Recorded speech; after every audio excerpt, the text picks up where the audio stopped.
The chateau into which my valet had ventured to make forcible entrance, rather than permit me in my desperately wounded condition to pass a night in the open air, was one of those piles of commingled gloom and grandeur which have so long frowned among the Apennines, not less, in fact, than in the fancy of Mrs. Radcliffe. To all appearance it had been temporarily and very lately abandoned. We established ourselves in one of the smallest and least sumptuously furnished apartments. It lay in a remote turret of the building. Its decorations were rich, yet tattered and antique.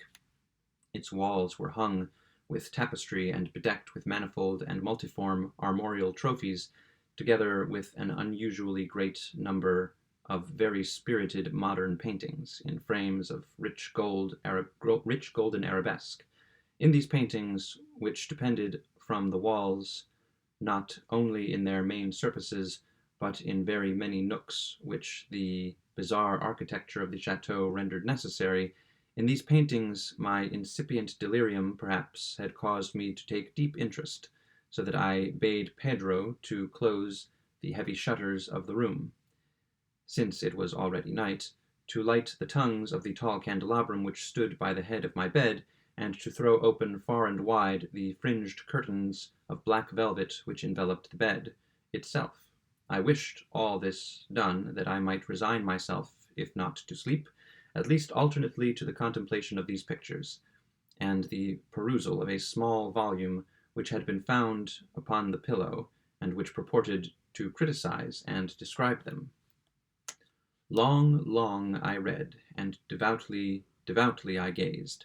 Rapidly and gloriously the hours flew by, and the deep midnight came. The position of the candelabrum displeased me, and outreaching my hand with difficulty, rather than disturb my slumbering valet, I placed it so as to throw its rays more fully upon the book. But the action produced an effect altogether unanticipated. The rays of the numerous candles, for there were many, now fell within a niche of the room which had hitherto been thrown into deep shade by one of the bedposts. I thus saw in vivid light a picture all unnoticed before. It was the portrait of a young girl just ripening into womanhood. I glanced at the painting hurriedly, and then closed my eyes. Why I did this was not at first apparent even to my own perception, but while my lids remained thus shut, I ran over in mind my reason for so shutting them.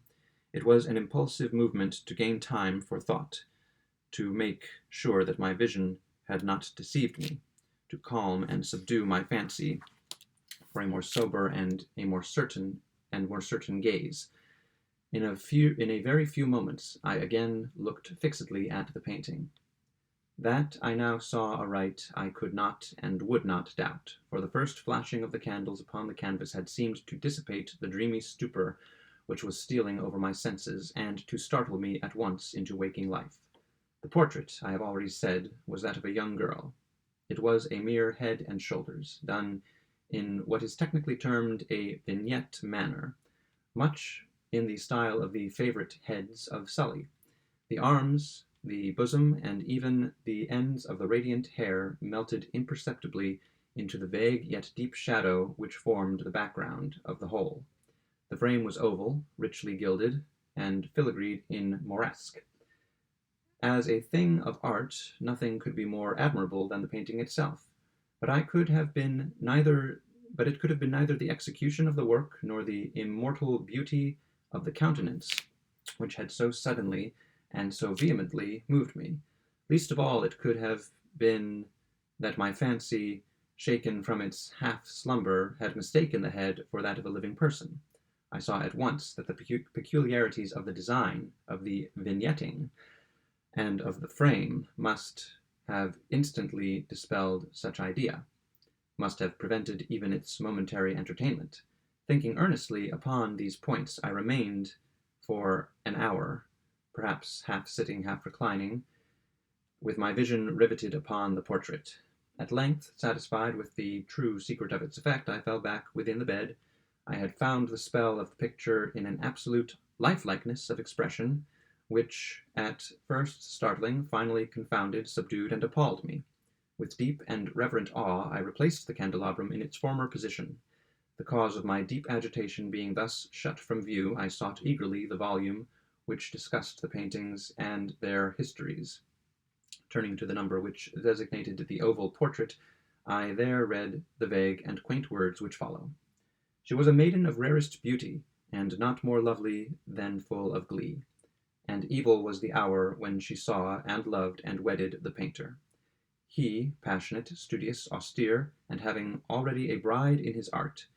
She, a maiden of rarest beauty, and not more lovely than full of glee, all light and smiles and frolicsome as the young fawn, loving and cherishing all things, hating only the art which was her rival, dreading only the palette and brushes and other untoward instruments which deprived her of the countenance of her lover. It was thus a terrible thing for this lady to hear the painter speak of his desire to portray even his young bride. But she was humble and obedient, and sat meekly for many weeks in the dark, high turret chamber where the light dripped upon the pale canvas only from overhead. But he, the painter, took glory in his work, which went on from hour to hour, and from day to day, and he was a passionate and wild and moody man, who became lost in reveries, so that he would not see that the light which fell so ghastly in that lone turret withered the health and the spirits of his bride, who pined visibly to all but him. Yet she smiled on and still on, uncomplainingly, because she saw that the painter, who had high renown, took a fervid and burning pleasure in his task, and wrought day and night to depict her who so loved him, yet who grew daily more dispirited and weak. And in sooth, some who beheld the portrait spoke of its resemblance in low words as of a mighty marvel, and a proof not less of the power of the painter than of his deep love for her whom he depicted so surpassingly well.